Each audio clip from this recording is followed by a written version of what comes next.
Hello and welcome back. In this problem, we want to find the integral of 1 over 16 plus x squared.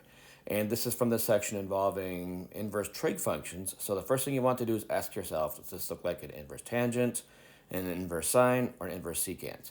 And we recognize it's an inverse tangent problem because of the fact that we have the sum of two squares in our denominator.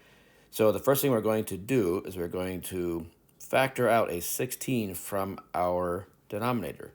So in doing so, we're going to have the integral of 1 over 16 times the quantity 1 plus x squared divided by 16 with respect to x.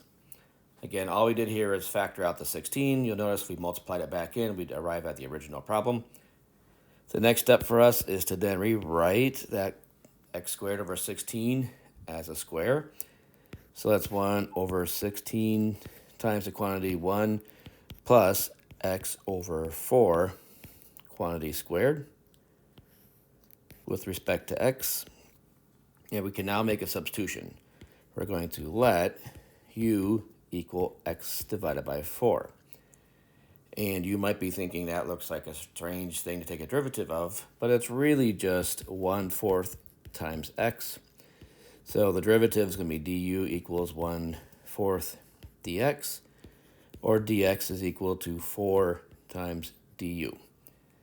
So going back to our integral, we've got a 1 over 16 out front. If we take that constant out, then we've got a 1 over 1 plus my u squared, and again dx is 4 du.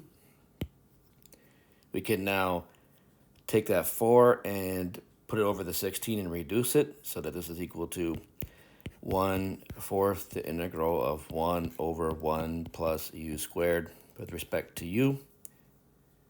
We now recognize that this is the inverse tangent of u, so this is 1/4 inverse tangent or arctangent, depending on how you like to call it, plus c. And then our last step, of course, is to replace that u with our x over 4. So we arrive at the following answer, which again is checkable by going back and taking the derivative and comparing it to the original integrand in our problem. So just to recap, we factored out the 1/16. We then rewrote the square as x over 4 quantity squared, did a small u substitution, rewrote it as a familiar integral with the arctangent, and then found the integral and then replaced our u.